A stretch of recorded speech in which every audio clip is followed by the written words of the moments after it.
In a world where it's so easy to reach out to someone instantly, I've come to a simple conclusion. Sometimes the best solution is to just be alone. Not forever, but for a period of time. Because we all deal with negativity, especially from people who are only around for what they can gain. When you stop offering something, they fade away. That's the very reason why genuine bonds are so hard to come across.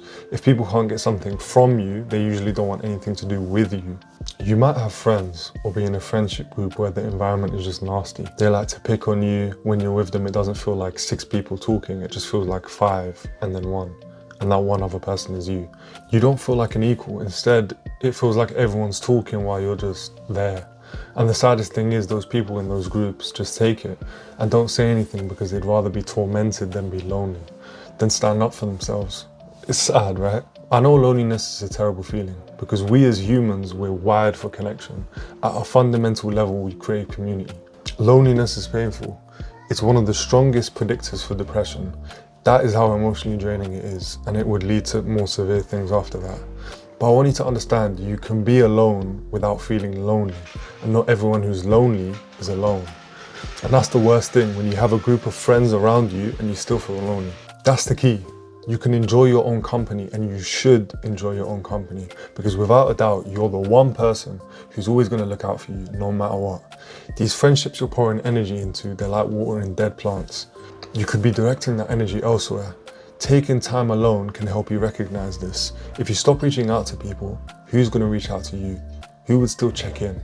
And the unfortunate truth for many of us is that we don't and have never had a positive, supportive relationship in our lives. For the majority of you, asking you to take some time to yourself without speaking to anyone is pointless. Why? Because the state of society nowadays is very tough. Everyone already feels lonely and they feel like they have nobody to talk to. These are dark times, and I'm sure you can agree, the last couple of years, they haven't been fantastic. And I feel as if it will only get worse. And you will find it hard if you don't feel at peace with yourself, if you don't feel comfortable being by yourself. So take time. Analyze the people you're around, whether that be friends, family, or even yourself, because you could be the main problem in your own life. That's something that people gloss over a lot because they have that victim mentality where it's someone else and it's never them. You could be the nuisance in your own life. You could be the person that's stopping you from being better. And think about the type of people you want to be around, the type of person you want to be. And I promise you, if you have a vision of the people you want, you'll find each other. I won't act tough. It's scary being lonely. In this world, especially that we live in right now, that used to be my biggest fear. I'd have the same nightmare again and again where I was alone in my house and there was no one left for me to speak to. It was just me. But now I'll do a lot of things by myself and I love it. And people take the piss out of me because like I'll go Nando's by myself, I'll go to the cinema by myself, but I think it's important to have that time to yourself, not surrounded by other people. If you have negative people around you, ask yourself, would you rather be alone or surrounded by people that don't get you, that mistreat you? I know which one I'd choose, because at least I know I got me. And everyone around me has me, even if it's just me. At least at that point, I am the sole foundation to my house. And if the house crashes, so do I, because I am the house. There aren't rats inside the house nibbling at the foundation. At least then, I don't have to deal with everyone else's expectations, their plans, their feelings. I don't have to answer to anyone but myself. When you're trying to give somebody everything, but you have nothing, it makes you ill. It makes it so you could sleep all day and still feel tired. When you're comfortable being by yourself and you're happy to introduce people into your life, know that you don't need to find one person with all the qualities. You could have a couple different people. This person that likes reading like me, this person that likes bouldering and is easy to talk to.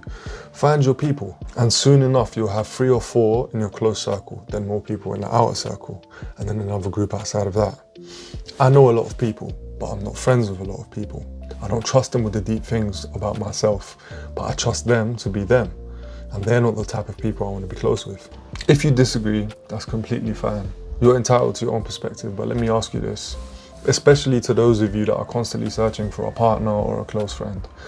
How can you truly love someone else, be there for them, if the most important relationship, the one with yourself, doesn't even exist? You can't bring a broken heart to someone and expect them to make you whole. Work on healing yourself first. When your heart is a whole, you'll be able to connect with someone else who's whole too, and you'll be able to give more of yourself without expecting them to complete you.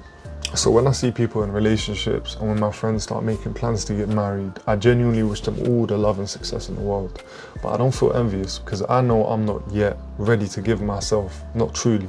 And here's the ironic truth. When you're focused on building your life without searching for a relationship, that's often exactly when the right person finds their way to you. Being happy alone is your strongest defense in any friendship or relationship. If you're afraid to be alone, you're giving all the power to your partner. But when you've built a life you love on your own, you hold the cards and you're ready to let people in on your terms. Learning to be yourself is a process of learning to love yourself as well. And when you reach a point when you're content being by yourself, you don't take shit from people no more because they don't complete you and who you are. They're in addition to who you are. So I wish you nothing but the best in everything you choose to do in your life. And I don't know you, so that's the most authentic way that I can put it, because there's no other motive to me saying that to you. Put yourself first. Look at your life. Look at yourself. Do you have people that genuinely care for your well-being? Do they care about you? Do you care about you? And when you get the answers to those questions, the hard part is actually doing something about it. The world is your oyster, and I know it sounds cliche, but it's true. You can do anything you want with your life, and you should.